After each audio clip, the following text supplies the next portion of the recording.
안녕하세요, 찰리브라입니다. 비트코인이랑 비트코인 캐시? 비트코인 캐시 아침에 오미세고를 매도를 하고 그 다음에 이제 매수를 해서 이제 기다리고 있는데 약간이라도 이제 오르고 있는데 사실 진짜 상승은 사실 지금이 아니거든요. 예, 솔직히 말씀드리면 제가 그래서 이번 영상에서는 오미세고를 아직까지 홀딩하고 계신 분들이 어떠한 관점으로 매매적인 관점으로 접근해야 되냐를 제가 차트적인 관점하고 일정에 관해서 이제 디테일하게 말씀드릴 거고 비트코인 캐시 하드포크에 관해서 걱정하시는 분들이 워낙 많으니까 그거에 관해서도 이제 설명을 드릴 거고 그리고 또 한 가지는 이더리움 클래식에 관해서도 걱정하시는 분들이 되게 많아가지고 그런 코인들 그리고 뭐 알트코인이나 비트코인에 관해서도 전반적인 시장에 관해서도 오늘은 이번 영상에서 이제 말씀을 드리려고 해요. 자, 우리가 이제 기다려야 되는 게 뭐냐면 오미세고가 호재가 이슈가 날 것 같다는 어떤 그런 재료로 해서 급상승을 했어요.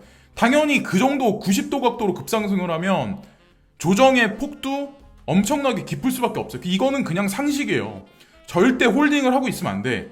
아마 여기서 조정이 더 들어갈 수도 있어요. 자, 근데 자, 여기 보세요. 후오비 거래소 있죠? 후오비 글로벌에서 이번에 OMG 네트워크하고 아마를 진행해요. 아마가 아마 뭔지는 아실 거예요.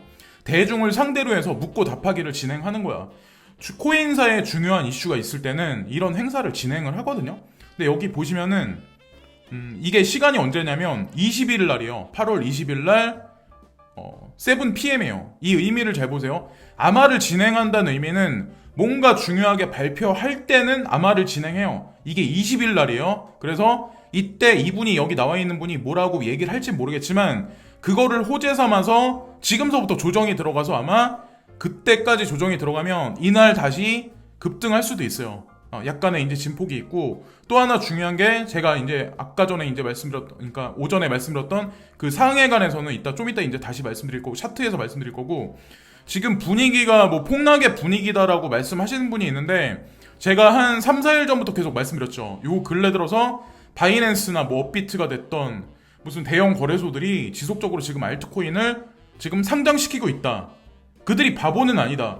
분위기가 나쁘지 않게 흘러가게 지금 조성을 하기 때문에 이런 알트코인을 지속적으로 그러니까 지금 상장을 시키는 거죠. 그냥 그런 관점으로 보시면 돼요. 가벼운 관점으로. 그래서 오션이라는 코인이 리스트업 됐다. 이거에 관해서 이제 말씀드리고 지금 시장 메타가 디파이라는 그런 개념에서 제가 아침에 말씀드렸죠. 이더리움 스케일링, 가스비가 지속적으로 상승한다. 그래서 그거에 대한 걱정이 되게 많기 때문에 가스비가 너무 많이 상승해서 이더리움이 무거워지고 잘 못 굴러가면 디파이라는 개념도 어차피 더 이상 팽창을 못해. 그럼 더 먼저 핵심적으로 해결해야 될 문제가 뭐예요? 가스비를 줄여야 돼. 이더리움의 짐을 줄여줘야 돼.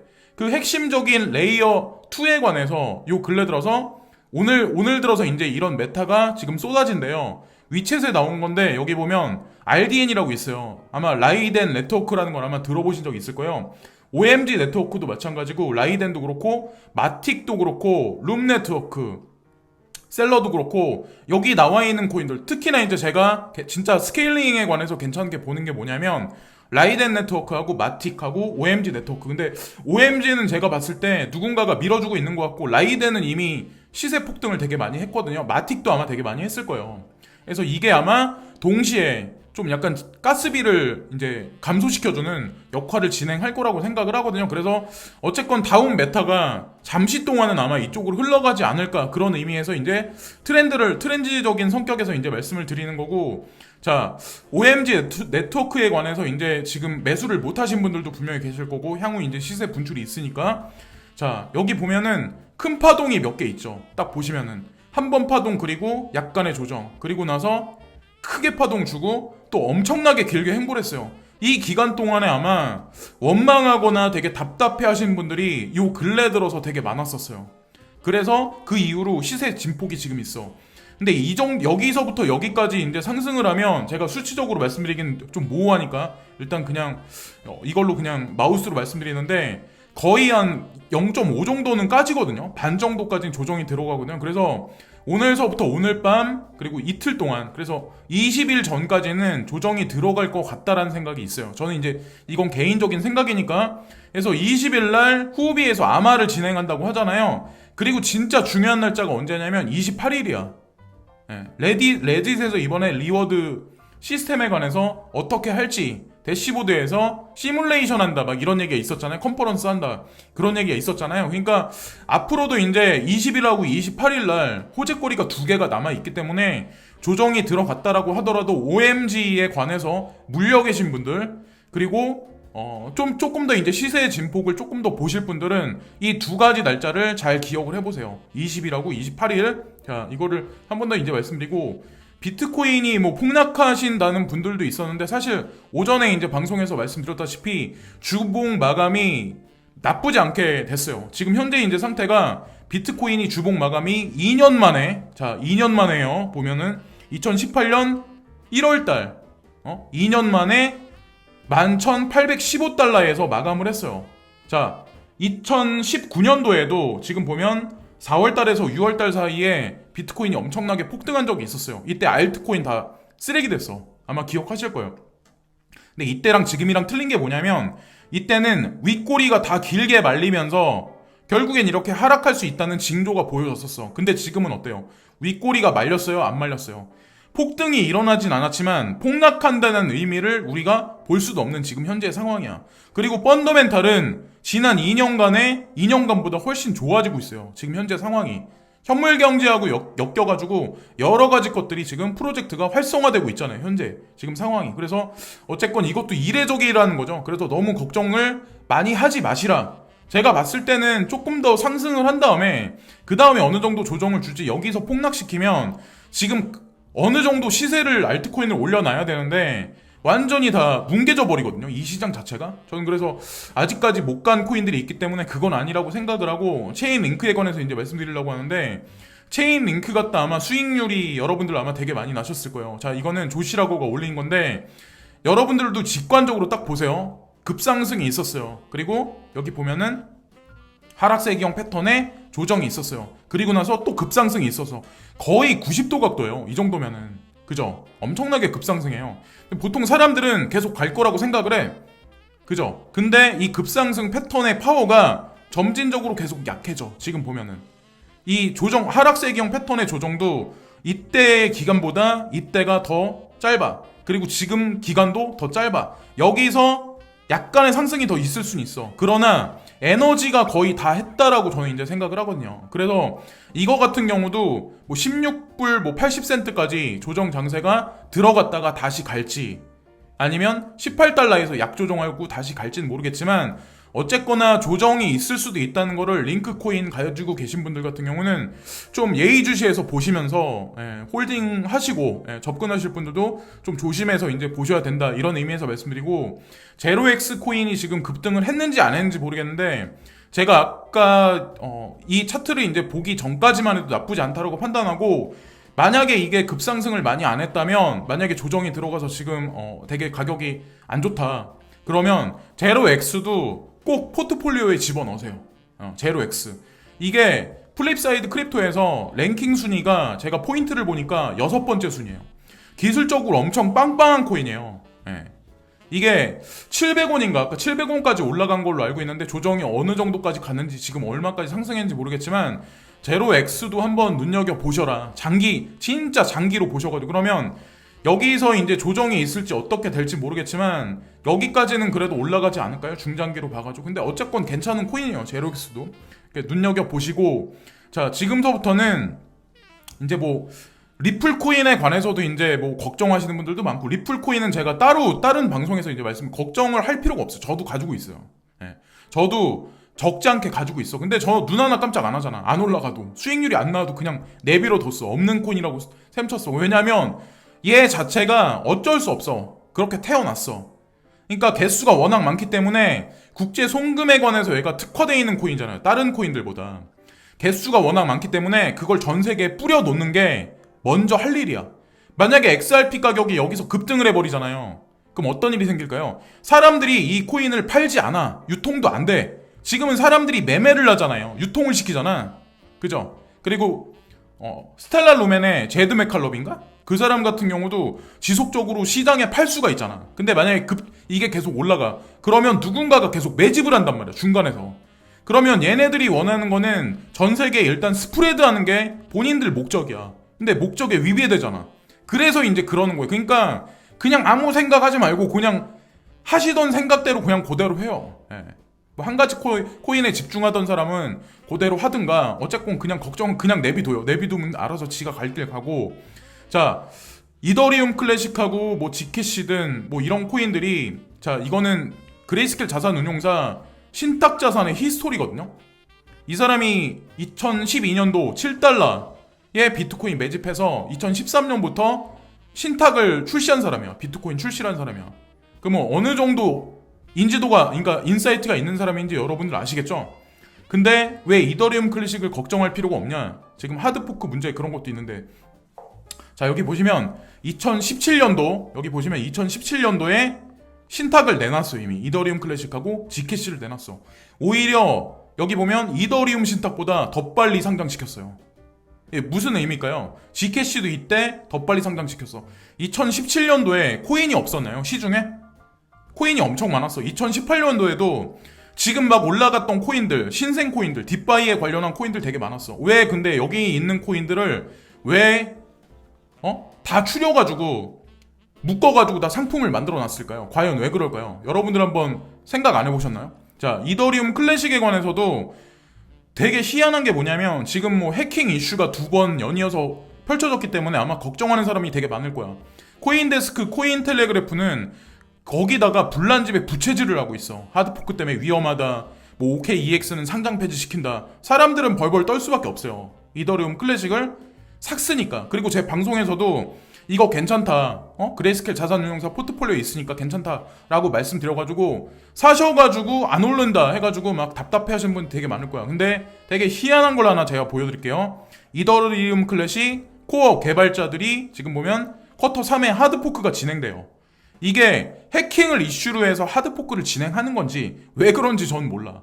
어떤 본인들의 계략이 있겠죠. 근데 이게 날짜가 웃긴 거는 8월 20일 날이야.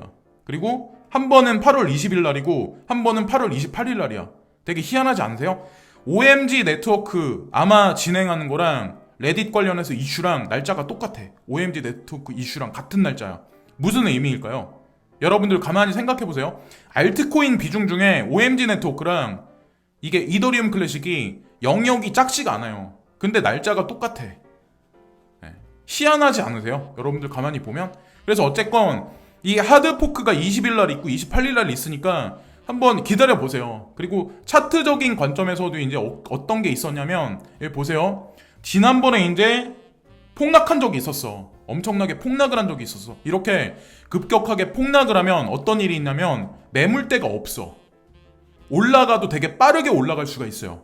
이게 차트적인 관점에서 지금 나쁘지 않게 로켓 런치 상태에 올라가 있다고 보시면 돼요. 20일 날 어떻게 될지 모르겠지만 제가 그리고 이거에 관해서 이제 말씀드리는 거는 이더리움 클래식을 기존에 홀딩하고 계신 분들 위주로 말씀드리는 거예요. 제 방송을 보고 괜히 추매해가지고 고가에 물리지 마시고 그분들 위주로 이제 말씀을 드리는 거예요. 자, 한번 기대를 한번 해보시고, 왜 비트코인 캐시랑 이더리움 클래식을 걱정할 필요가 없냐? 왜 이 서자들이잖아요. 알고 보면 비트코인의 서자가 비트코인 캐시다. 이더리움의 서자가 이더리움 클래식이다. 왜 걱정할 필요가 없냐? 가만히 보세요. 일단은 그레이스케일 자산운용사 포트에 있어. 자, 그리고 더 중요한 건 뭐냐? 여기 OTC 심벌이 있어. OTC 심벌이 있다는 얘기는 진짜 기관 투자가들하고 더 뼛속 깊게 움직이고 있다는 얘기야. OTC가 뭔지 아시죠? 장외시장 거래에서 여기 올라가지 않는 금액이 올라가는 거야. OTC 심벌에 들어가는 거는 비트코인 있죠? 비트코인 캐시, 그리고 이더리움 클래식, 라이트코인 뿐이야. 무슨 의미인지 아시겠어요? 여러분? 그러니까 그냥 가만히 계시면 돼요. 그럼 알아서 본인들이 알아서 그냥 시세는 알아서 지들이 움직이고. 또 한 가지 이제 제가 이제 드리고 싶은 말씀이 있는데, 여기 화면에 보시면은 왼쪽이 비트코인 캐시랑 오른쪽이 비트코인이에요.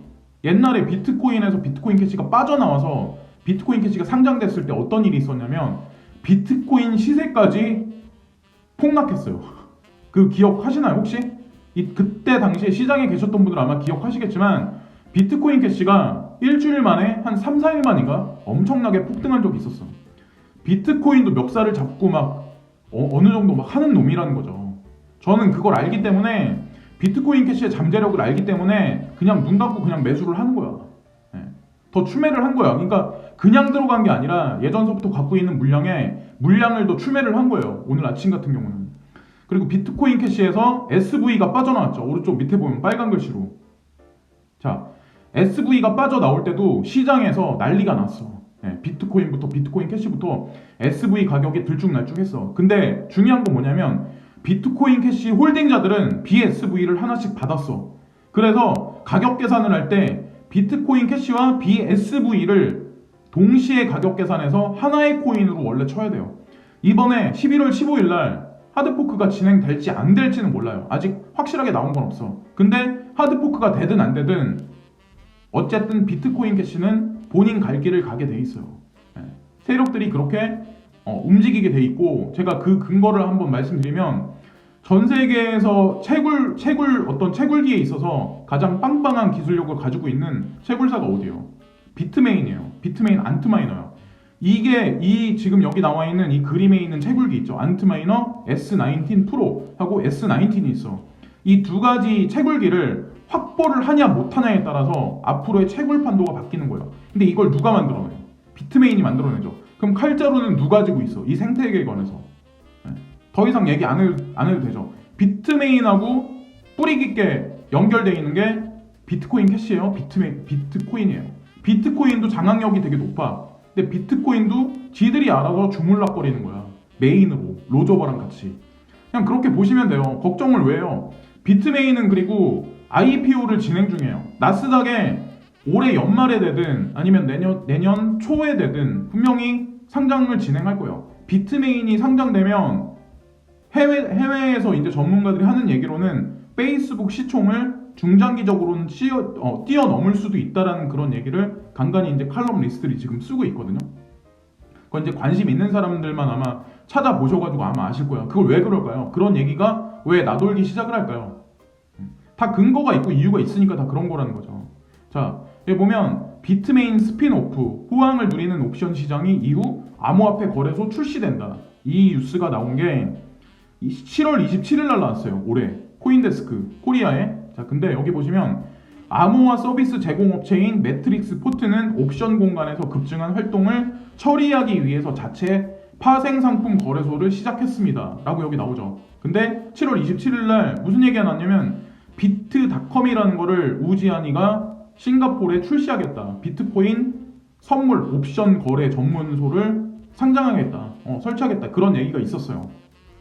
근데 매트릭스 포트가 누가 만들어낸 거냐면 우지안이야. 그러니까 이미 이 그림을 그리고 있었다는 거야. 매트릭스 포트는 이미 움직이고 있었어요. 싱가포르에 본사를 둔 이 회사는 더 블록의 보고서에 따르면 비트닷컴이라는 새로운 파생상품 거래소가 8월 3일 비트코인 USD 연구 수합을 먼저 상장한 후 8월 17일 1년의 옵션 계약을 추가할 것이라고 밝혔다. 그게 바로 오늘이에요. 그러니까 유동성 공급하는 거는 지속적으로 계속 늘어나고 있는 거야. 근데 아시아의 금융 허브인 싱가포르에 이게 들어갔다는 얘기는 이게 어떤 의미냐면, 제가 이제 그건 좀 이따 다시 말씀드릴게요. 매트릭스 포트가 비트코인 미국 달러 연구 수합을 시작하기로 선택한 것은 시장 리더인 비트맥스에 도전하기 위한 입찰로 볼 수 있다. 비트맥스가 전 세계 마진 거래소 중에 최고잖아요. 그죠? 근데 거기 도전한대요. 매트릭스 포트가. 매트릭스 포트는 또한 장외거래, 대출 및 보관 서비스를 제공합니다. 장외거래가 뭐예요? OTC죠. 대출 및 보관 서비스 뭐예요? 커스터디 서비스 하겠다는 얘기예요. 이번에 비트닷컴이 뭉쳐지면서 그거를 이제 빼내면서 그걸 하겠다는 얘기예요. 2019년에 비트메인에서 분리되었으며 칩 제조업체와 공동 창립자 지아누 모두 대주주로 남아 있습니다. 자, 지아누가 대주주예요. 매트릭스 포트도 마찬가지로. 자, 여기 보면은 이 근거적인 뉴스를 보세요. 2019년 11월 26일 날 나온 거예요. 비트메인이 배후에 있는 크립토 스타트업 매트릭스 포트가 추리의 새로운 연락사무소를 오픈했다. 이런 얘기가 작년 11월 달에 나왔어요. 그러니까 조용히 이미 움직이고 있었다는 거야. 우지안이가 뭐 어떻게 됐네, 뭐 실종됐네, 뭐 사망했네, 뭐 회사에서 대표 자리에서 내려왔네, 이런 얘기가 있었지만 그런 것들이 다 사실이 아니었다는 거죠. 여기 맨 위에 네모칸을 보시면, 제가 지금 마우스가 연결이 안 돼가지고 그런데 싱가포르에 기반을 둔 암호자산, 그러니까 가상자산 뭐 스타트업인 이게 전 세계를 상대로 해서 오픈했다. 그래서 추리에 이 연락사무소를 개최를 했다. 이게 스위스에 있는 거잖아요. 또 스위스가 차명계좌로 전 세계에서 가장 유명한데요. 예, 여기 보면 백트 바이 비트메인이라고 가운데 파란 글씨로 써있죠. 예, 비트메인이 결국에 매트릭스 포트의 뒤에 있는 거예요. 근데 이 사무소가 원래는 취리에 먼저 들어가기 전에 중국하고 홍콩에 먼저 이게 개설이 됐었어요. 그래서 가상자산 어떤 그 트레이딩에 관한 거 그리고 랜딩 서비스, 커스터디 서비스에 관해서 이미 움직이고 있었다는 거죠. 여기 나와 있죠. 여기 가운데 보면 글씨가 나와 있죠. 그래서 제가 이제 생각한 게 뭐냐면 서양에서 이제 가장 북미나 이제 전 세계 서양으로 제가 볼게요. 서양에서 가장 어떻게 보면 화두로 대두되고 파워가 센 데가 코인베이스예요. 그죠? 근데 동양은 없어. 동양엔 그런 게 없어. 그 정도 자본력이 있는데도 없어. 근데 제가 이번에 비트닷컴하고 매트리스 포트가 움직이는 걸 보면서 어떤 느낌을 받았냐면 이게 싱가포르에 들어가잖아요. 근데 싱가포르에 알리바바의 엔트파이낸셜이 거기 본사 사무실이 있어요. 그것도 또 우연이 아니라고 생각하지 않으세요? 여러분들 가만히 생각을 해보세요. 중국에서 만약에 이 사업을 키워주겠다. 그러면 안트파이낸셜이 전 세계 유니콘 기업 중에 1위야. 자금력이 1위에요. JP모건 골드만보다 자금력이 더 높아. 그러면 거기서 유동성을 매트릭스 포트가 비트닷컴에 쏴줘. 그래서 그 유동성이 비트코인으로 들어가든 알트코인으로 들어가. 근데 이 거래소가 우지안이가 껴있잖아요. 우지안이 주인잖아. 그러면 비트코인만 밀어줄 것 같으세요? 비트코인 캐시는 어떻게 될 것 같으세요? 그러니까 더 이상 많은 설명이 필요가 없다니까요. 그래서 서양의 어떤 그 핵심 축이 되는 거래소는 코인베이스고 동양의 핵심 축이 되는 파워풀한 거래소는 우지안이가 운영한 아마 비트닷컴 매트리스 포트가 이게 연결된 그 거래소로 탄생해서 아마 제가 생각했을 때는 향후에 뭐 올해 연말이 됐든 내년에 돼서 코인텔레그래프나 코인데스크에 이런 뉴스가 나오지 않을까라는 생각을 하고 있어요. 이건 어디까지는 이제 개인적인 내피셜도 이제 포함되어 있는 거긴 하지만 어쨌건 걱정들을 많이 하지 마시라는 거죠. 예. 지금까지 찰리 브라운이었고요. 오늘도 시청해주신 모든 분들께 진심으로 감사드리고요. 마지막으로 구독과 좋아요 끝으로 부탁드리겠습니다. 또 내일 아침에 또 새벽에 뵙겠습니다. 감사합니다.